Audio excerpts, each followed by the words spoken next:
Jerusalém, a cidade santa que assistiu aos últimos dias de vida de Jesus Cristo e onde também nós vamos passando as últimas horas desta inesquecível viagem.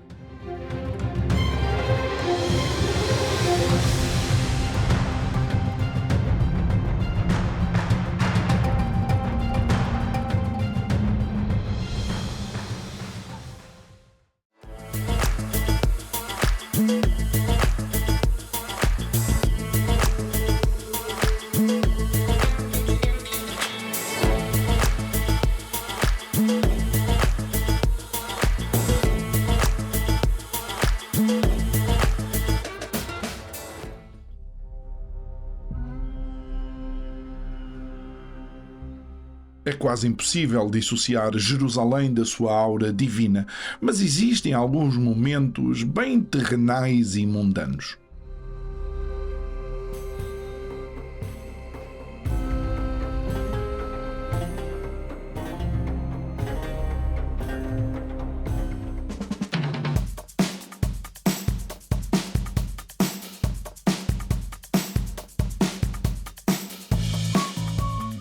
O dia estava solarengo como tantos outros, e fora das muralhas da cidade antiga, visitávamos mais um local onde história e arqueologia se encontram.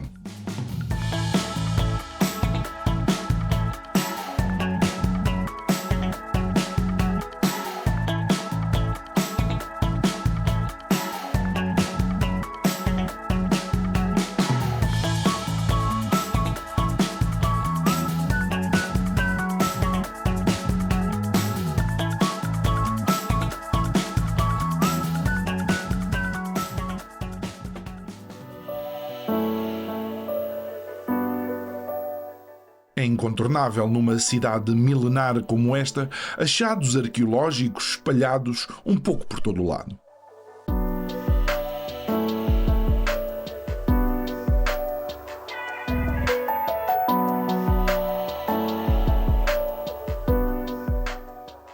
Nós estamos aqui fora das muralhas de Jerusalém.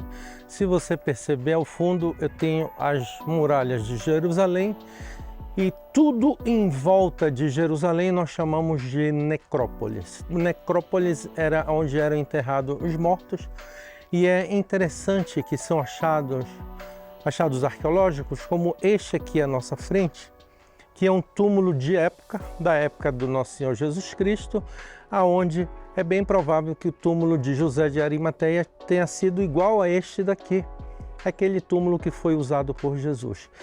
Você vê que ele está de acordo aos relatos da Bíblia, esculpido na rocha, uma pedra que Maria não conseguiria afastar, o degrau e a câmara onde se encontraria a pessoa falecida.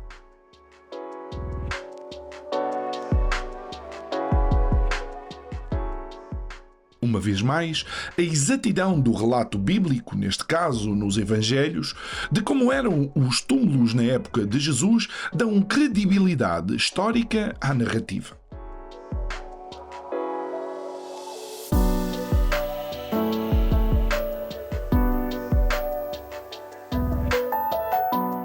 Então, Samuel, nós continuamos e estamos aqui fora das muralhas da cidade antiga de Jerusalém. E é curioso porque eu vejo aqui alguns símbolos que também vejo em muitos outros locais, inclusive dentro da cidade antiga. E o símbolo é precisamente este. Esse símbolo aqui que você está vendo, um T com zero, representa Tafos. Tafos no grego são os guardadores do Santo Sepulcro, são os gregos ortodoxos. Os gregos ortodoxos, eles tinham uma grande quantidade de terras. Por exemplo, todo esse parque pertence a eles, está aí a propriedade e está o símbolo deles. O próprio Congresso Nacional, aquela área onde está a parte administrativa de Jerusalém, foi tudo comprado da Igreja Ortodoxa. Mas sabes que, obviamente, sem entrar numa análise política, aquilo que nós ouvimos é que aparentemente Israel tinha tomado à força estas terras. Pois é, mas nós já vimos que a universidade foi comprada em 1928, houve a inauguração, vimos Tel Aviv em 1909, vemos aqui a área do parlamento comprada, ou seja, isso é um mantra que não é verdade. Inclusive, existem locais comprados ao Império Otomano. Sim, como a própria universidade, Tel Aviv, a cidade que eu moro, Rishon LeZion, tudo foi comprado. Uma pequena minoria, sim, você pode falar em territórios conquistados em guerra. Nas guerras. E esses territórios não foram devolvidos por questões de segurança. Segurança ou não, estávamos a poucas horas de um evento cataclísmico do qual ainda hoje sentimos repercussões. Estamos na véspera do dia 7 de outubro.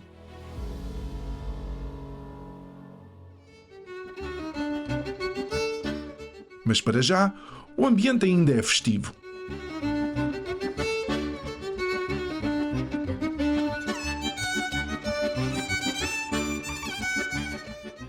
Nós estamos fora das muralhas de Jerusalém, exatamente no primeiro bairro construído por Montefiore. Montefiore, ele convence os judeus para virem morar nas casas dele, que ele constrói aqui atrás.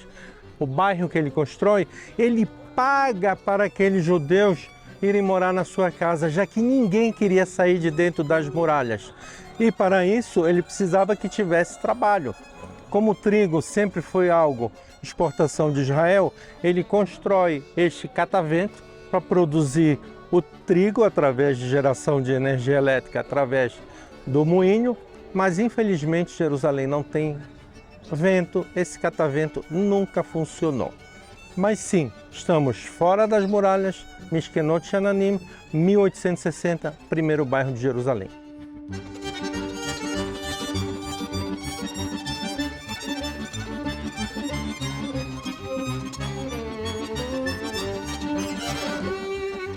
Nós temos aqui a carruagem usada por Montefiore quando ele visita Jerusalém.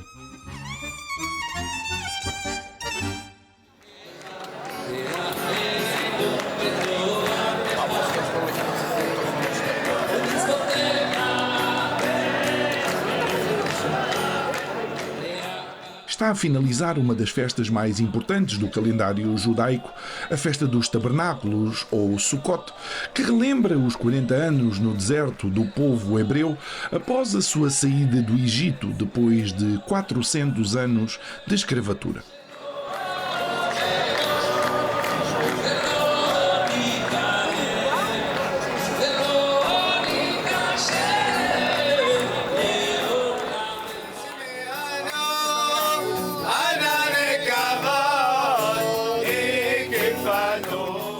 Curioso é festejar algo que não era suposto ter acontecido. Os 40 anos a deambular sem rumo pelo deserto são consequência da desobediência do povo às instruções de Deus, tal como os 400 anos de escravatura no Egito foram resultado do afastamento deste povo do seu Deus. Enfim, curiosidades.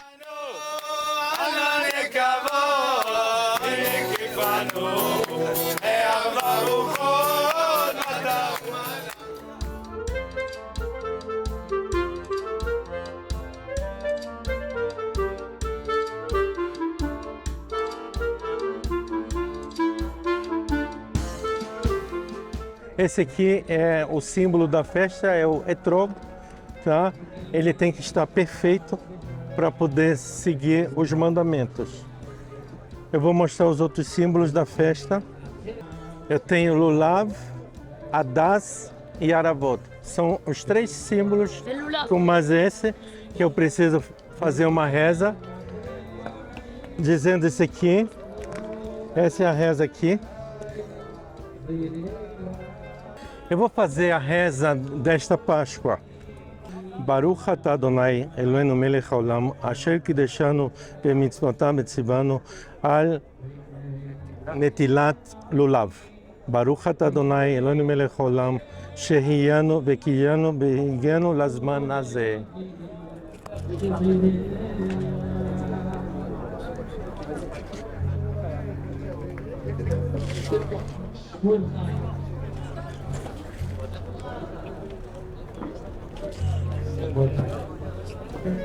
Amém.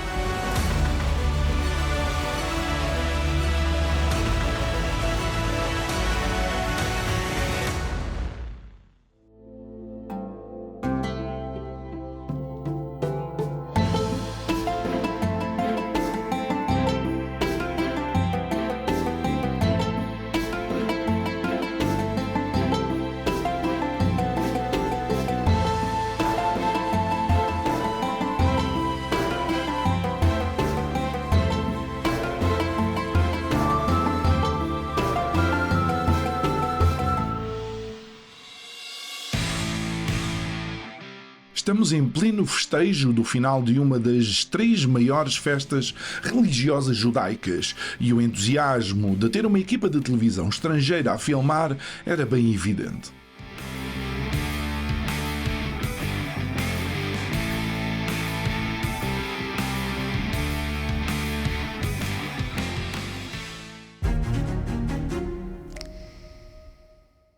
Após tantas filmagens em locais onde apenas alguns achados arqueológicos deixavam à nossa imaginação como seria a Jerusalém de outros tempos, era hora de ver com os nossos próprios olhos.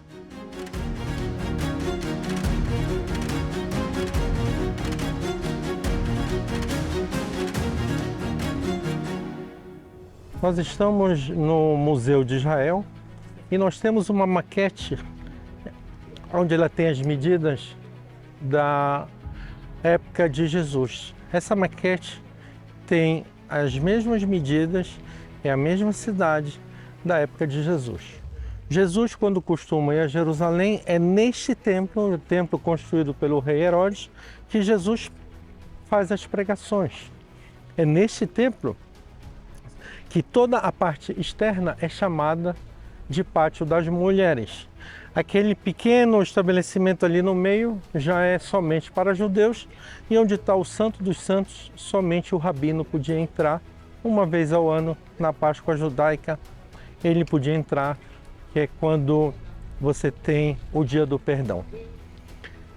Este barracão vermelho é o local onde ficava o Sinédrio. O Sinédrio eram os homens da lei espiritual e também os homens da lei. São os sacerdotes do Sinédrio que vão induzir a Pôncio Pilatos a julgar Jesus.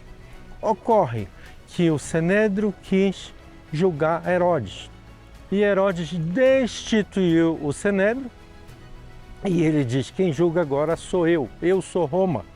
É por isso que Jesus, quando foi preso no Getsemane, ele é levado para a casa do Caifás, que é o chefe do Sinédrio, e ele diz: eu não posso fazer nada, quem julga é Roma. E no dia seguinte ele vai ser levado perante Pôncio Pilato na Fortaleza Antônia. Olha a Fortaleza Antônia ali, vocês podem ver aqui na maquete. Ali era o local da Fortaleza Antônia, de onde Herodes sempre ficava pela janela vendo o que estava acontecendo no templo. Tudo começou com o rei Davi. O rei Davi conquista este pedacinho de terra, que é chamado de Cidade de Davi. Davi conquista no ano 1009 a.C. A primeira atitude de Davi é comprar o Monte Moriá, assim está na Bíblia. Davi compra o Monte Moriá e vai construir o primeiro templo, exatamente onde está ali o primeiro templo.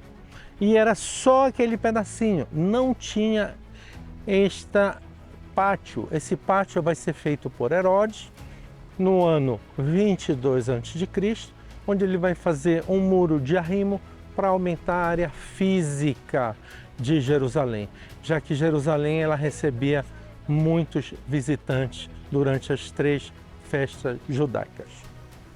Tudo aqui então nós temos a cidade muralhada, e agora nós vamos chegar mais perto para ver os detalhes.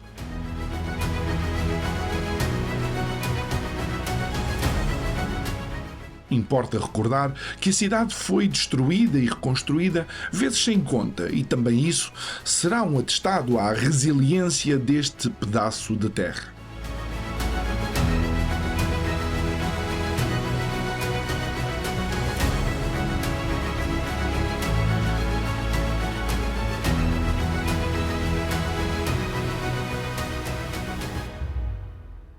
Nós temos aqui então a Fortaleza Antônia, que foi construída em homenagem a Marco Antônio por Herodes o Grande.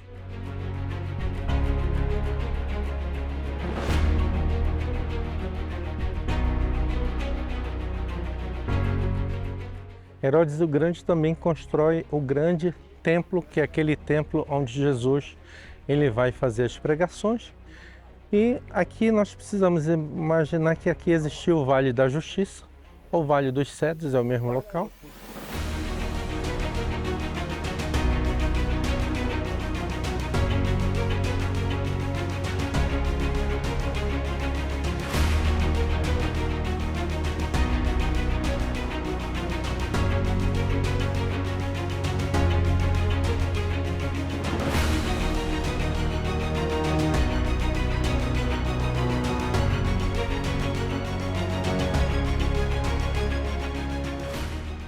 E ali os portões de ouro, por ali que Jesus entrava para visitar Jerusalém. Tudo aqui era chamado de Pátio das Mulheres. O primeiro espaço fechado era somente judeu. Inclusive no museu nós temos uma pedra que está escrito: é proibido a entrada de não judeus a partir deste ponto, com perigo de morte. Ou seja, quem fosse entrar naquela parte judeu e não fosse judeu, poderia ser morto. Essa pedra existe, onde eu tenho um achado arqueológico que prova a presença dos judeus em Jerusalém.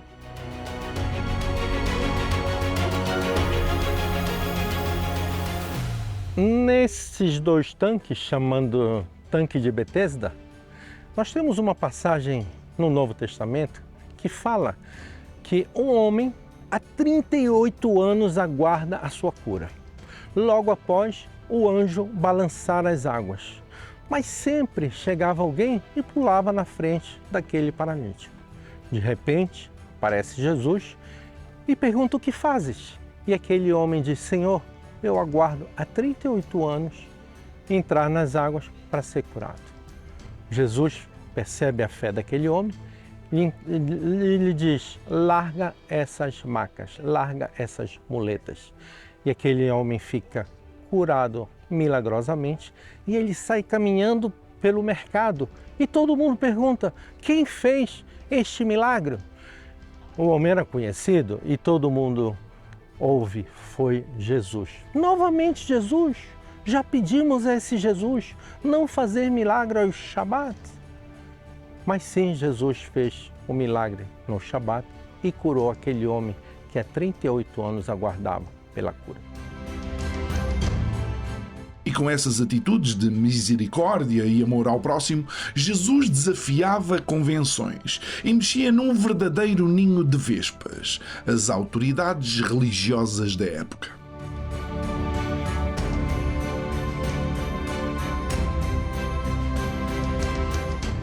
Este barracão é o Cenédrio. Aqui ficavam os homens da lei e esse Cenédrio é que vai induzir Pôncio Pilatos ao julgamento errôneo de Jesus Cristo. Pôncio Pilatos, ele vai ser induzido por esse pessoal aqui que são os homens da lei e antes eles eram a lei e a religião. A partir de Herodes, eles passam a ser só os responsáveis pela religião. Por isso que eles foram obrigados a levar a Pôncio Pilatos. Tudo começou aqui, pessoal. Aqui, essa cidade pertencia a um povo chamado Jebusita, aonde este povo Jebusita foi conquistado pelo rei Davi no ano de 1009. Em 1009 a.C., Davi conquista e a primeira atitude de Davi, de acordo com a Bíblia, foi comprar o Monte Moriá, onde vai ser feito o primeiro templo. Aquele primeiro templo vai ser destruído pelos babilônicos. em 586 a.C., os judeus vão ser levados para a Babilônia, para um cativeiro, e eles vão retornar depois que Cirilo dá liberdade a todos os povos. Em 539 a.C., eles voltam e vão construir o segundo templo. Mas é Herodes o Grande que vai fazer algo grandioso, algo magnífico, fazendo toda esta plataforma, onde nós vimos que a menor pedra tem 2 toneladas e a maior tem 537 toneladas. Estas escadarias aqui são chamadas escadarias Hulda. Você entrava por debaixo e já saía direto no templo. Essas escadarias estão presentes hoje e podemos visitá-las também em Jerusalém.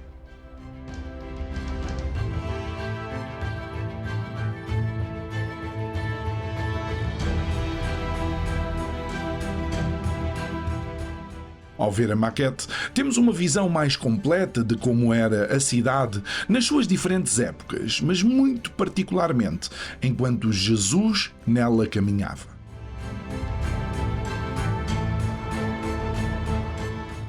O tanque de Siloé que nós vimos ao vivo em Jerusalém, aqui está, na maquete.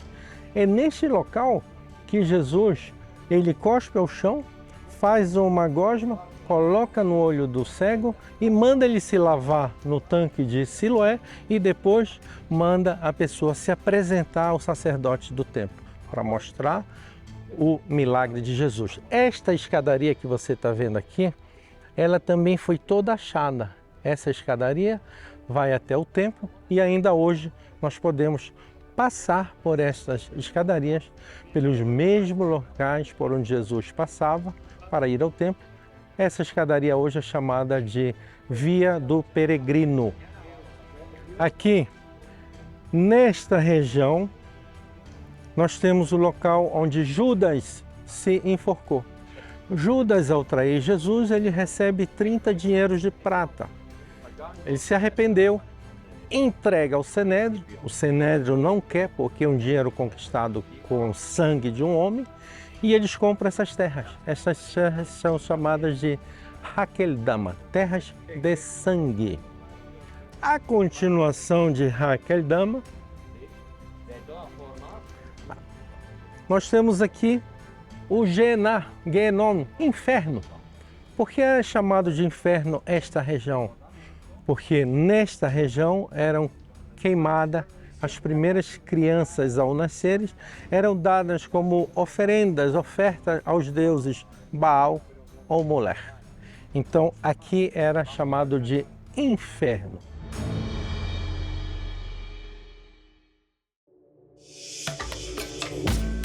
No próximo programa, terminamos a nossa viagem por Israel, mas o inferno que se aproximava era outro. Estávamos em contagem decrescente para o dia 7 de outubro de 2024.